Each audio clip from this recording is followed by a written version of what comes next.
بسم اللہ الرحمن الرحیم۔ آج ہم جس ٹاپک پر بات کریں گے وہ ہے رسالت۔ صفحہ نمبر ہے آپ کے پاس 60 اور ٹاپک کا نام ہے رسالت۔ اسلام کے بنیادی عقائد جن میں توحید، دوسرے نمبر پر ہے رسالت اور تیسرے نمبر پر ہے قیامت۔ توحید کا بیان ہم پڑھ چکے ہیں۔ توحید کے بعد دوسرا جو عنوان ہے وہ ہے رسالت۔ رسالت کے اندر جو آج کا اس سبق ہے اس میں ہم پڑھیں گے کہ انبیاء کی ضرورت و اہمیت، کہ انسان کو انبیاء، پیغمبر، رسول، ان کی کیا ضرورت ہے اور ان کی کیا اہمیت ہے، اس پر ہم بات کریں گے۔ آپ کے پاس کتاب پر ابتدا میں 3 باتیں لکھی ہوئی ہیں۔ پہلی بات، انسان کو انبیاء کی کیا ضرورت ہے۔ دوسری بات، رسولوں کا سلسلہ کیوں قائم کیا گیا۔ اور نمبر 3، ان پر ایمان لانا کیوں ضروری ہے۔ انسان کو انبیاء کی کیا ضرورت ہے،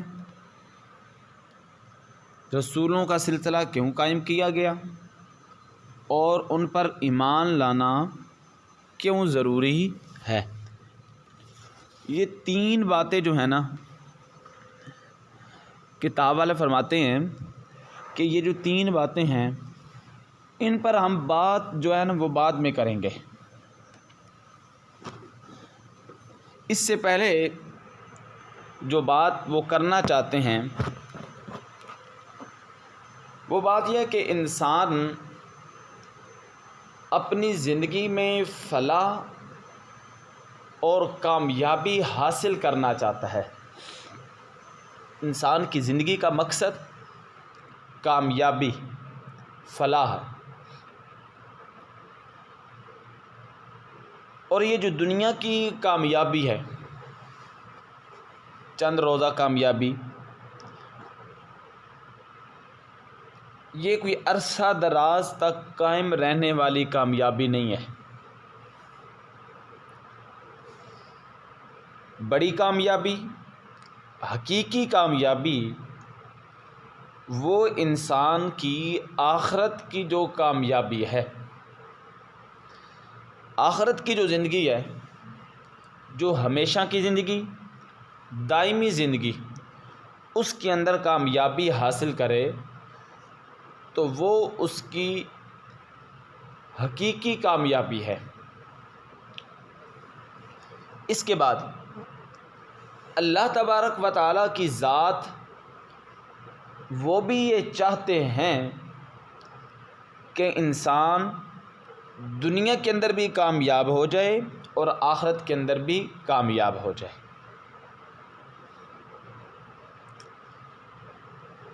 اللہ تبارک و تعالیٰ کی ذات یہ چاہتی ہے کہ انسان دنیا کے اندر بھی کامیاب ہو جائے اور آخرت کے اندر بھی کامیاب ہو جائے۔ جب رب العالمین کی ذات یہ چاہتی ہے کہ انسان دنیا میں بھی کامیاب ہو اور آخرت کے اندر بھی کامیاب ہو، تو اس کے لیے ضروری ہے کہ وہ اپنے مقاصد کو ٹھیک طریقے سے طے کرے، ان کو حاصل کرنے کے لیے صحیح راہ عمل تلاش کرے۔ جب مقاصد کی تلاش میں نکلے گا، ان کو ٹھیک طریقے سے طے کرے گا، تو اس کے لیے ضروری ہے ہدایت کا ہونا۔ ہدایت کا ہونا کیوں ضروری ہے؟ تاکہ وہ معلوم کر سکے حقیقی کامیابی، فلاح وہ کس عقیدے اور کس طریقے میں ہے۔ اس لیے اس کے پاس ہدایت کا ہونا یہ ضروری ہے۔ اللہ تبارک و تعالی انسان کے لیے دونوں جہانوں میں کامیابی چاہتے ہیں، تو اب اس دوہری کامیابی کو حاصل کرنے کا جو طریقہ بتایا ہے وہ ہے اللہ تبارک و تعالی کی بندگی۔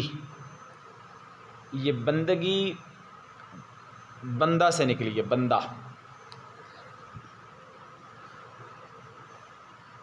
اللہ تبارک و تعالیٰ کی بندگی اور اطاعت،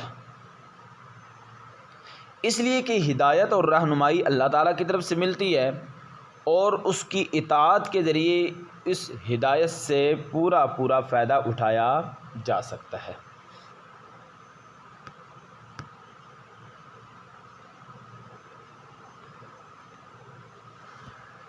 اللہ تبارک و تعالیٰ کی بندگی اور اطاعت کا نام آتے ہی قدرتی طور پر اللہ کے جو احکام ہیں اور اللہ پاک کی مرضی کا سوال وہ سامنے آ جاتا ہے کہ اللہ کی بندگی کی جائے، اللہ کی اطاعت کی جائے۔ جب یہ ذہن کے اندر بات آئی نا تو فوراً یہ بات ذہن کے اندر آ جاتی ہے کہ بندگی اطاعت وہ کس میں کرنی ہے؟ بندگی اور اطاعت وہ اللہ کے احکام حکم کی جمع ہے، اللہ کے حکموں پر اس نے اطاعت کرنی ہے۔ کیونکہ یہ جو اطاعت ہے یہ احکام کے اندر ہی ہوتی ہے نا۔ ایک آقا ہوتا ہے، ایک غلام ہوتا ہے، آقا اپنے غلام کو حکم دیتا ہے اور غلام اپنے آقا کا جو حکم ہوتا ہے اس کی اطاعت کرتا ہے، فرما برداری کرتا ہے، اس کے حکم کو مانتا ہے۔ اب اس حکم کو ماننا ہی کیا ہے؟ اطاعت ہے۔ تو جب اللہ تبارک و تعالیٰ کی اطاعت کا ذکر آتا ہے تو فوراً اللہ کے احکام کا ذکر سوچ انسان کے اندر پیدا ہو جاتی ہے۔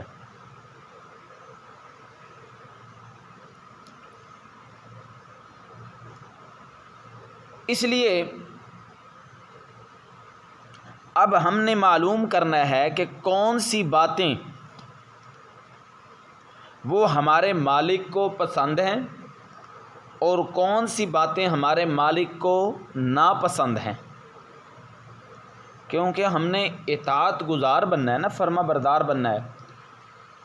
جب بندے نے فرما بردار بننا ہو تو اپنے آقا کی پسند اور ناپسند معلوم ہونی چاہیے۔ تو ہم نے معلوم کرنا ہے کہ کون سی باتیں ہمارے آقا کو پسند ہیں اور کون سی ناپسند ہیں۔ جو پسند باتیں ہوں ان کے اوپر عمل کریں گے تو وفاداری کریں گے، اور جو ناپسند باتیں ہوں اگر ان کے اوپر ہم نے عمل کیا تو ہم وفاداری کے زمرے سے نکل جائیں گے۔ یہ کچھ تمہید باندھی گئی، میں اس کا خلاصہ 2 لفظوں کے اندر عرض کروں۔ انسان کو ہدایت کی ضرورت ہے تاکہ وہ دنیا و آخرت کے اندر کامیابی حاصل کر سکے۔ ہدایت اللہ کی بندگی کا نام ہے، اور بندگی اللہ کے احکام ماننے کا نام ہے۔ اللہ کے احکام کہ فلاں کام اللہ کو پسند اور فلاں کام اللہ کو ناپسند، بس یہ سارے پچھلے سبق کا خلاصہ۔ اب بات یہاں تک آ پہنچی ہے کہ ہم نے اللہ کے احکام کو ماننا ہے اور اللہ تبارک و تعالیٰ کے جو ناپسندیدہ احکام حکم ہیں ان سے ہم نے بچنا ہے۔ اب بات یہ ہے کہ اللہ تبارک و تعالیٰ کے احکام اور اللہ تبارک و تعالیٰ کی جو مرضی ہے کہ یہ اللہ پاک کو حکم پسند ہے، یہ اللہ پاک کو حکم نہیں پسند، اب یہ ہمیں کیسے معلوم ہوگا؟ تو اس کے معلوم کرنے کے لیے انسان کے پاس 3 چیزیں ہیں۔ نمبر 1 عقل، نمبر 2 وجدان، اور نمبر 3 اجتماعیت۔ اجتماع کا معنی ہونا اکٹھا ہونا، وجدان انسان کا ذہن، نقل و حرکت جو انسان کے، آپ اس کو کیا کہہ لیں، انسان کی احساسیت، کہ انسان خود سمجھے کہ یہ جو کام ہے یہ ٹھیک ہے یہ غلط ہے، اس کی آگے وضاحت کرتا ہوں۔ 3 چیزیں ہیں، نمبر 1 عقل، نمبر 2 وجدان، اور نمبر 3 اجتماعیت۔ اب سب سے پہلی چیز ہے عقل۔ انسان کی یہ جو عقل ہے یہ بہت معمولی ہے، بہت مختصر ہے۔ اس مختصر سی عقل سے اللہ تبارک و تعالیٰ کی کائنات کے بنیادی حقائق اور پروردگار کی صفات اور انسانوں سے جو کچھ اللہ پاک نے مطالبات کیے ہیں وہ اس عقل کے ذریعے معلوم کرنا مشکل ترین کام ہے۔ لہذا عقل کے ذریعے ہم یہ نہیں معلوم کر سکتے کہ اللہ تبارک و تعالیٰ کی ذات کو کن احکام کے ذریعے ہم نے راضی کرنا ہے، اور جو اس کے ناپسندیدہ احکام ہے وہ کون سے ہیں جن سے ہم نے بچنے کی کوشش کرنی ہے۔ اس کے بعد دوسری چیز آتی ہے وجدان، اس کی قلبی قوت۔ فرمایا اس کی قلبی قوت کا معاملہ بھی کچھ زیادہ مختلف نہیں۔ آپ اپنا نفس